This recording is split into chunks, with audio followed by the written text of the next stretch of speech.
একটা হিটাচি ব্র্যান্ডের ফ্রিজ দেখাবো, ইনভার্টার 5 বছর গ্যারান্টি ওয়ারেন্টি কার্ড সহ। আপনার 5 বছর গ্যারান্টি ওয়ারেন্টি কার্ড সহ হ্যাঁ, এটা এখনো 5 বছর।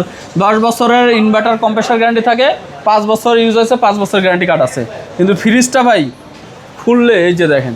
আচ্ছা, এটা কি লাইটে কোনো প্রবলেম? না এটা ঠিক হয়ে যাবে, ওই যে লড়ার কারণে এমন হইতেছে। আচ্ছা ঠিক আছে, এটা কোনো সমস্যা না, আপনি ঠিক করে নিয়ে যাবেন। ঠিক আছে, না এখানে এই যে ঠিক স্ট্যাপ হয়ে গেছে, এই যে ওটা লড়ার কারণে স্ট্যাপ হচ্ছে, এই জায়গায় লড়তেছে, এই জন্য সমস্যা নাই। এই যে কুয়াশা বেরোতেছে দেন, এটা নরমাল পানি খাওয়ার জন্য আমি ফ্রিজটা খালি চালা রাখছি, ঠান্ডা নয় পানি খাওয়ার জন্য। আচ্ছা, এই যে বরফ কুয়াশা এই যে বেরোতেছে, এখন লাইট ঠিক হয়ে গেছে। নিচে হচ্ছে একটু কাঁপে, তারপরে এমনি ঠিক নরমাল, উপরে ডিপ, লড়া খাইলে কাঁপতেছে এটা। ওকে, লাইটটা একদম কুয়াশা বেরোতেছে। Inverter fridge, dual cooling inverter, 100% gas compressor original, 5 বছর গ্যারান্টি ওয়ারেন্টি কার্ড সহ। এটার দাম দিচ্ছে আপনার 35 না 32 না, একদম 30,000 টাকা করে দেবো, সারা বাংলাদেশ করে ফ্রি। আর একটু কিছু করা যাবে না? 28 করে দিলাম। 28,000। আমার পেজ থেকে যারা লাইক ফলো কমেন্ট শেয়ার করবেন তাদের জন্য আরো 1000 ডিসকাউন্ট করে 27 করে দেবো, করে ফ্রি। 27,000 টাকা।